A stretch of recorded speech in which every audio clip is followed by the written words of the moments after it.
அஸ்ட்ரோசைன் channel வாயிலாக உலகெங்கும் வாழ்ந்து கொண்டிருக்கும் சகோதர சகோதரிகளுக்கு அன்பார்ந்த வணக்கங்கள் மற்றும் வாழ்த்துக்கள். இன்றைய பதிவு அதிசார குரு பெயர்ச்சி பலன்கள். நவ கிரகங்களில் அதிக சுபத்தன்மை வாய்ந்த ஒரு கிரகம் அப்படின்னா அது குரு பகவானைத்தான் சொல்லணும். அப்போ குரு பகவான் என்றாலே நம்ம நினைவுக்கு வருவது தனக்காரகன், பணத்தை குறிக்கக்கூடியவன். குழந்தைகளுக்கு காரக கிரகம் குரு பகவான். அனைத்து விதமான சுப காரியங்களுக்கு சொந்தக்காரர். ஸோ அந்த குரு பகவானானது இப்போ மிதுனத்தில் இருக்கார். மிதுனத்திலிருந்து கடகத்துக்கு பெயர்ச்சியாகிறது. அதாவது கடகமனையில் உச்ச பலம் அடைய போகிறார். 48 நாட்கள் இருக்க போகுது. எதுவரைக்கு இருக்க போறார் அப்படின்னா 4/12/2025 வரை இருக்க போகுது. அங்கே குரு பகவான் தன்னுடைய சொந்த நட்சத்திரத்தில் பிரயாணம் பண்ணக்கூடிய இந்த காலகட்டத்தில் என்ன மாதிரியான அற்புத பலன்கள், அதாவது குரு அப்படின்னாலே ஒரு நல்ல தன்மை, நல்ல குணங்களை கொடுக்கக்கூடிய, தனத்தை கொடுக்கக்கூடிய அந்த குரு பகவானால் என்னென்ன மாற்றங்கள், பலன்கள் என்பதை 12 ராசிகளுக்கும் தனித்தனியே நம்ம பார்க்க போகிறோம். அதற்கு முன்னால் நம்முடைய சேனலை நீங்கள் ஃபஸ்ட்டு டைம் பார்ப்பவர்கள் என்றால் மறக்காமல் சப்ஸ்கிரைப் பண்ணிக்கிங்க. மீன ராசி அன்பர்களே, அதிசார குரு பெயர்ச்சி 48 நாட்கள் 18/10/2025 4/12/2025 வரை கடகமனையில் உச்ச பலம் பெறும் குரு பகவானால் என்ன மாதிரியான பலன்கள், என்ன மாதிரியான யோகங்கள் அப்படின்னு பார்க்கும் பொழுது, இந்த மீனராசி அன்பர்களுக்கு குரு பகவான் யார் அப்படின்னா லக்னாதிபதி, ராசி அதிபதி, அதே சமயத்தில் 10க்குரியவன், தொழில் ஸ்தானத்தின் அதிபதி அந்த குரு பகவான். இப்போ உங்கள் ராசிக்கு 5ஆம் இடத்துல பூர்வ புண்ணிய ஸ்தானம், பஞ்சமஸ்தானம், காதல் ஸ்தானம் என்று சொல்லக்கூடிய 5ஆம் இடத்தில் உச்ச பலம் அடைய போகிறது. அப்போ இந்த உச்ச பலம் அடைய போகக்கூடிய குரு பகவானால மிகப்பெரிய யோகங்கள் கிடைக்க காத்து கொண்டிருக்குன்னு சொல்லலாம். ஏற்கனவே மீனராசி என்பவர்களுக்கு 7.5 சனியில் ஜென்ம சனியாக உங்களுக்கு இருந்து கொண்டு பல வகைகளில் மனம் சார்ந்த விஷயத்தில் ஒரு தொந்தரவு, ஒரு பிரச்சனை, ஒரு சாட்டிஸ்ஃபேக்ஷன் இல்லாத தன்மை இருக்கக்கூடிய மீனராசி என்பவர்களுக்கு இந்த அதிசார குரு பயிற்சியால் கொஞ்சம் உங்கள் மனதளவில், எண்ணளவில், உணர்வு அளவில், செயல் அளவில் ஒரு திருப்தி அடையக்கூடிய தன்மைங்கிறது இருக்குது. ஏன்னா உங்கள் ராசி அதிபதி, உங்கள் ராசி நாதன் ஆன குரு பகவான் உச்ச பலம் அடைவது ஒரு சிறப்பு. அது 5ஆம் இடத்தில் அடைவது கூடுதல் சிறப்பு. 5ஆம் இடத்தில் இருக்கக்கூடிய குரு பகவான் தனது பாக்கிய பார்வையாக உங்கள் ராசியை பார்ப்பது கூடுதல் சிறப்பு. ஏற்கனவே சனி பகவான் அங்கே இருக்கு. விரையாதிபதியாக இருக்கக்கூடிய சனி பகவான் உங்கள் மனதில் சில குழப்பங்களை கொடுத்து கொண்டு இருக்கக்கூடிய, விரயத்தை கொடுக்கக்கூடிய, சாட்டிஸ்ஃபேக்ஷன் இல்லாத தன்மையில் இருக்கக்கூடிய சனி பகவானால் இப்போ குரு பார்க்கறதுனால அந்த சனி பகவானும் நல்ல தன்மை, அதாவது விரயத்தை கொடுத்து கொண்டிருந்த உங்களுக்கு அந்த விரயம் இப்போ சுப விரயங்களாக கன்வெர்ட் பண்ணக்கூடிய அமைப்புகள், சந்தர்ப்பங்களை நிச்சயமாக உருவாக்கும்.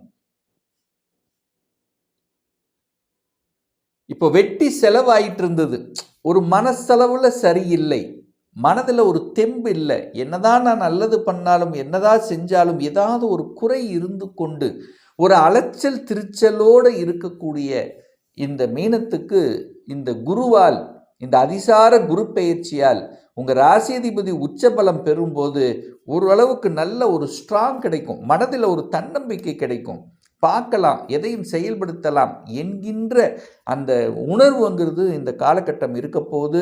ஹெல்த்தில் இருந்து வந்த பிரச்சனைகள் சரியாக போகிறது.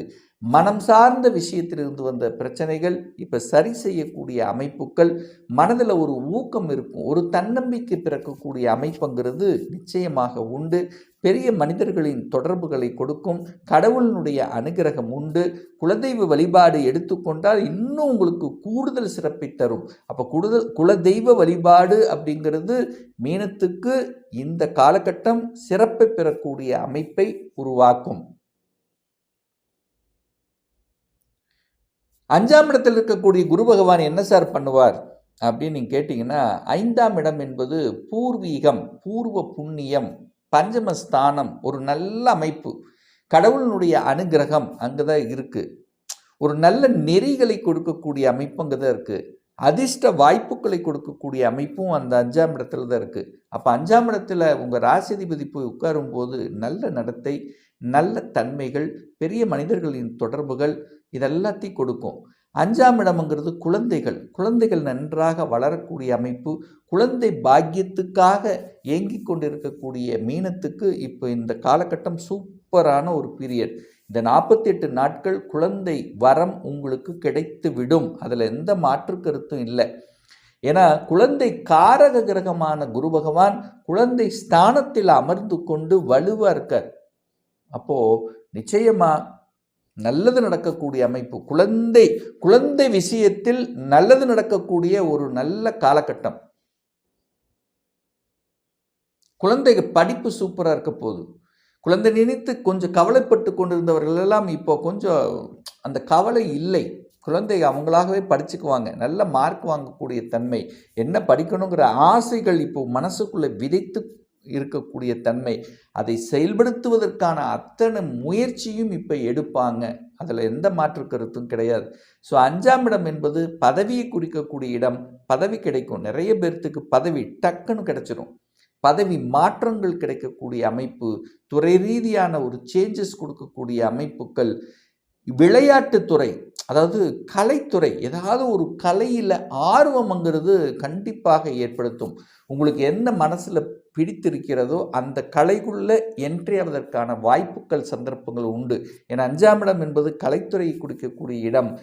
ஒரு சிலர் பார்த்திங்கன்னா அந்த கலைத்துறையில் புதிய ஒப்பந்தங்கள் கிடைக்கக்கூடிய அமைப்புகளை உருவாக்கிறோம். அதே சமயத்தில் விளையாட்டுத்துறையில் ஆர்வம் அதிகமாகக்கூடிய காலகட்டமாகவும் இருக்கும். ஏற்கனவே விளையாட்டுத்துறையில் இருக்கிறவங்க அதில் சக்ஸஸ் பண்ணக்கூடிய அமைப்பு இந்த காலகட்டம் சிறப்பு பெறும். குரு பகவான் 9ஆம் இடத்தை பார்க்குறார். பாக்கியஸ்தானத்தை பார்க்கறது சிறப்பு. தூரதேச பிரயாணங்கள் செல்லக்கூடிய பாக்கியம் உண்டு. அதாவது டிராவல், சிறு தூர பிரயாணங்கள், தூரதேச பிரயாணங்கள். அப்போது ஸ்டேட் டு ஸ்டேட் மாறக்கூடிய தன்மை அல்லது வெளிநாட்டுக்கு சென்று வரக்கூடிய தன்மை. ஸோ இப்படி பிரயாணங்கள் மூலமாக அனுகூலம், ஆதாயம் உண்டு. தந்தையின் மூலமாக நல்லவைகள், ஏதாவது தந்தைக்கு பார்த்திங்கன்னா தந்தையால் சில நன்மைகள் நடக்கக்கூடிய தன்மை. தந்தைக்கு சில ஹெல்த் பிரச்சனை இருந்தால் கூட இப்போ சரியாகக்கூடிய வாய்ப்புகள், சந்தர்ப்பங்களை உருவாக்கும். அப்போது உங்களுக்கு ஒரு பாக்கியம் கிடைக்கக்கூடிய அமைப்பு. என்ன பாக்கியம், எதை நினைத்து கொண்டிருக்கிறீர்களோ அந்த பாக்கியம் அடைவதற்கான வாய்ப்பு. ரிசர்ச் துறையில் ஒரு சிலருக்கு நாட்டம் இருக்கும். அதில் சில குளறுபடிகள் இருக்கும்.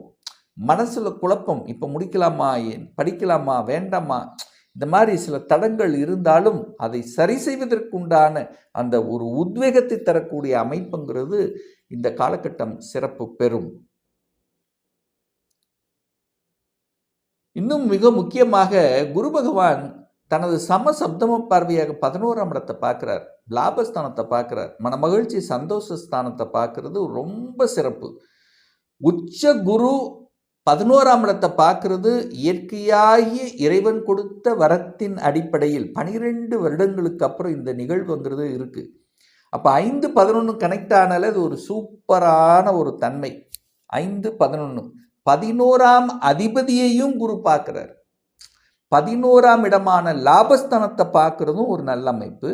அந்த 11ஆம் அதிபதியான சனி பகவானையும் அந்த குரு பார்க்கறதும் ஒரு சிறப்பு அமைப்பு. அப்போ தொழில் சில மாற்றங்கள் உண்டு. இந்த 48 நாளில் நீங்கள் என்ன மாற்றங்கள் செய்து கொள்ளணுமோ செஞ்சுக்கலாம். ஒரு சிலர் வேலையை சேஞ்ச் பண்ணணுமா சேஞ்ச் பண்ணிக்கலாம். வேலையில் அது ஒரு அழுத்தம், ப்ரெஷர் இருந்தவங்கெல்லாம் இப்போ அது சரி செய்யக்கூடிய ஒரு காலகட்டம் இந்த 48 நாட்கள். ஆனால் என்னதான் இருந்தாலும் வேலையை மட்டும் கோபப்பட்டு ஆக்ரோஷப்பட்டு விட்டுறக்கூடாது. ஏன்னா சந்திரன் பாதிக்கப்படுது. அப்போ மனசு பாதிக்கப்படும். அப்போ மன ரீதியாக டக்குன்னு ஒரு முடிவு எடுக்கக்கூடாது. கொஞ்சம் யோசித்து எடுக்கணும். ஆனால் சேஞ்சஸ் கொடுக்கும். அந்த சேஞ்சஸ் நல்ல சேஞ்சஸாக அமையும். யோசனை பண்ணி எடுத்துக்கிறது நல்லது. அவசரப்படக்கூடாது. அவசரப்படாத என்ன, டக்குன்னு வேலையை விட்டுட்டு அதுக்கப்புறம் போய் தேடலாம் அப்படிங்கிற முடிவு வேண்டாம். அப்படி மாறணும்னா இந்த மீனராசி என்பர்கள் நிச்சயமாக இன்னொரு 2 வருடங்கள் வேலையில் கொஞ்சம் அலைச்சல் திருச்சல் கண்டிப்பாக இருக்கும். ஒரு திருப்திங்கிறது இருக்காது. மாறணும்னா இன்னொரு வேலையை அமைச்சுக்கிண்டு அப்புறம் மாறுவது புத்திசாலித்தனம் அப்படிங்கிறத மனசில் வச்சுக்குங்க. ஆனால் இப்போ கோச்சார் ரீதியில் உங்கள் ராசிநாதன் உச்ச பலம் பெறும்போது நல்லவைகள் தான் நடக்கப் போகிறது. நல்ல அனுகூல வாய்ப்புகளை தரும். பெரிய மனிதர்களின் தொடர்புகள் நிச்சயமாக உண்டு. வெளிநாட்டு சம்பந்தப்பட்ட நிகழ்வுகள் உங்களுக்கு லாபகரமாக அமையும். ராகு 12ஆம் இடத்துல இருக்கிறதுனால வெளிநாடு அதாவது அந்நியர்கள் மூலமாக, அந்நியர்கள் அதர் கேஸ்ட்டு அல்லது வெளிநாட்டினர் மூலமாக நல்லதொரு நிகழ்வு நீங்கள் செய்யக்கூடிய தொழிலாக இருந்தாலும் வேலையாகவும் ஏதோ ஒரு வகையில் அவர்கள் மூலமாக உங்களுக்கு நன்மை தரக்கூடிய அமைப்புங்கிறது இருக்குது. ஹெல்த் சம்பந்தப்பட்ட விஷயத்தில் கொஞ்சம் அக்கறை எடுத்துக்கொள்வதும் நல்லது. ஏன் நல்லதுன்னா இந்த மாதம் இந்த காலகட்டத்தில் 8ஆம் அதிபதியும் வலிமை பெறுகிறது. 6ஆம் அதிபதி 8ஆம் இடத்தில் இருக்கு. அப்போ என்னன்னா இந்த காலகட்டத்தில் உடல்நலம் ஹெல்த் சம்பந்தப்பட்ட விஷயத்தில் இந்த மீனராசி என்பர்கள் கொஞ்சம் அக்கறை எடுத்துக்கொள்வது நிச்சயமாக நல்லது ஏற்படுத்தும். ஏன்னா இந்த காலகட்டத்தில் தான் உங்களுக்கு எதுவுமே தெரிவிக்காது, ஹெல்த்தை பற்றி அக்கறை இருக்காது. ஆனால் நான் என்ன சொல்கிறேன்னா, அக்கறை எடுத்துக்கொள்ள வேண்டும் என்பதை நீங்கள் அதுக்கு சரியான உணவு கட்டுப்பாடு, உடற்பயிற்சி இதெல்லாமே ரொம்ப ரொம்ப முக்கியம் மீனராசி அன்பர்களுக்கு. அப்போது உங்கள் ராசிநாதன் உச்ச பலம் பெறும்போது நல்லவைகள் நடக்கக்கூடிய, திடீர் அதிர்ஷ்ட வாய்ப்புகளை கொடுக்கக்கூடிய, ஒரு ஜாக்பாட்டை கொடுக்கக்கூடிய ஒரு நல்ல ஒரு காலகட்டமாக இந்த மீனத்துக்கு அமையும் என்று சொன்னால் அது மிகையாகாது. இப்போ நான் சொன்னது கோச்சார் ரீதியான ஒரு பொதுவான பலன். ஒரு துல்லிய பலன் வேணும், உங்கள் ஜாதக பலனை தெரிஞ்சுக்கணும், ஒரு பர்சனல் கன்சல்டேஷன் எடுத்துக்கணும் என்று விருப்பப்படக்கூடிய அன்பர்கள் டிஸ்பிளே தெரியக்கூடிய நம்பருக்கு வாட்ஸ்அப் மூலியமாகவோ ஃபோன் கால் மூலியமாகவோ தொடர்பு கொண்டு நேரடியாகவோ அல்லது ஆன்லைன் மூலமாகவோ கன்சல்டேஷன் எடுத்துக்கலாம். நம்முடைய அலுவலகம் கோயம்புத்தூரில் அமைந்துள்ளது. அதாவது கோயம்புத்தூரிலிருந்து மேட்டுப்பாளையம் செல்லும் வழியில் வெள்ளக்கிணர் பிரிவுக்கு அருகில் அன்னபூர்ணா ஹோட்டலுக்கு பக்கத்தில் அமைந்துள்ளது. பிரியர் அப்பாயின்மெண்ட் வாங்கிட்டு நேரடியாக கன்சல்டேஷன் எடுத்துக்கலாம். நிச்சயமாக இந்த பதிவு ஏதாவது ஒரு ரூபத்தில் உங்களுக்கு யூஸ்ஃபுல்லாக இருக்குங்கிறதுல எந்தவித மாற்று கருத்தும் கிடையாது. இந்த ராசி நட்சத்திர நேயர்கள் அனைவரும் வாழ்க வளர்க வளம் பெறுக என்று எனது வாழ்த்தினை தெரிவித்துக் கொண்டு விடைபெறுகிறேன். நன்றி, வணக்கம், வாழ்த்துக்கள்.